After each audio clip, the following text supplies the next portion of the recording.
ভারত তো দূরের কথা, আমেরিকাও আমাদের সাথে টিকবে না ইনশাআল্লাহ। 4 দিনের মধ্যে আমরা কলকাতা দখল করে নেব।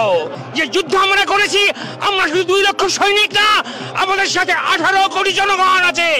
আমাদের ট্রেনিং, আমাদের দক্ষতা ভারতের চেয়ে অনেক বেশি। আমরা দখল করে নেব, আসাম দখল করে নেব। আর যারা কেউ বলছে বিহার দখল করব, উড়িষ্যা দখল করব, আমি বলি ভাই ভালো থাকবেন, সুস্থ থাকবেন, সুন্দর থাকবেন।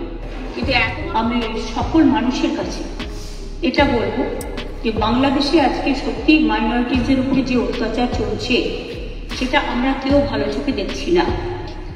এবং কেউ আমি এখনো মনে করি দাঙ্গা কখনো হিন্দু করে না, দাঙ্গা কখনো মুসলমান করে না, দাঙ্গা কখনো শিখ করে না, দাঙ্গা কখনো খ্রিস্টান করে না।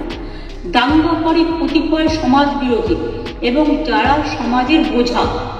সুতরাং এই ব্যাপারটিকে এই অ্যাঙ্গেল থেকে দেখে আমরা সবাই যেন এমন কোনো মন্তব্য না করি যাতে আমাদের কোনো রকম পরিস্থিতি বাংলায় এটাকে নিয়ে খারাপ হয়। আর যারা কেউ বলছে বিহার দখল করব, উড়িষ্যা দখল করব, আমি বলি ভাই ভালো থাকবেন, সুস্থ থাকবেন, সুন্দর থাকবেন।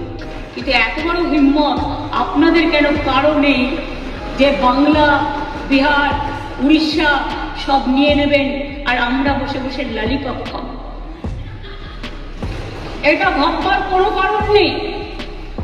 আমরা যথেষ্ট সচেতন নাগরিক এবং আমরা যথেষ্ট সক্রিয়, কিন্তু আমরা ধৈর্যের পরীক্ষা দিই।